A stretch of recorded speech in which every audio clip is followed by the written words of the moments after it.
Theologians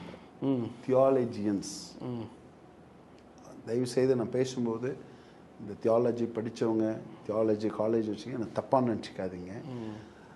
இன்னைக்கு இந்த தியாலஜினால தான் நம்மளோட கிறிஸ்தவத்தினுடைய தரமும் நம்மளுடைய ஸ்டாண்டர்டும் நம்ம லைஃப்பும் வந்து கீழே வந்துருச்சு.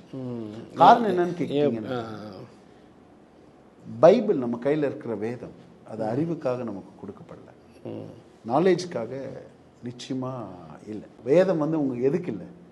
அறிவை வளர்க்கவோ அறிவுக்காக இல்லை. வேதம் நம்ம வந்து வாழ்கிறதுக்காக வேதம். சொல்கிறது புரியுங்களா?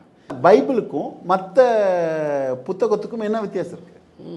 மற்ற எல்லா மதமும் கொலை செய்யாதேன்னு சொல்லியிருக்காங்க.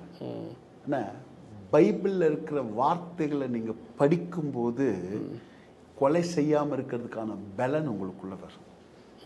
அதுதான் பைபிளோட ஸ்பெஷாலிட்டி. ஒவ்வொரு வார்த்தையிலும் என்ன இருக்குன்னா உங்களுக்கு ஒரு லைஃப் இருக்கு. அப்போது வேதத்தை நம்ம என்ன பண்ணணும்னா விசுவாசிக்கணும். இப்போ நீங்கள் விசுவாசம் அப்படின்னு சொல்லும்போது விசுவாசத்திற்கு எதிர்ப்பதம், விசுவாசத்துக்கு எதிர்ப்பதம் பொதுவாக எல்லாம் சொல்லுவாங்கன்னா சந்தேகம், டவுட் அப்படின்னு சொல்லுவாங்க. ஆனால் நீங்கள் வேதத்தின்படி பார்த்தீங்கன்னா விசுவாசத்துக்கு எதிர்ப்பது வந்து சந்தேகம் இல்லை, விசுவாசத்துக்கு எதிர்ப்பது வந்து நாலேஜ், அறிவு. விசுவாசத்துக்கு எதிர்ப்பது வந்து அறிவு தான்.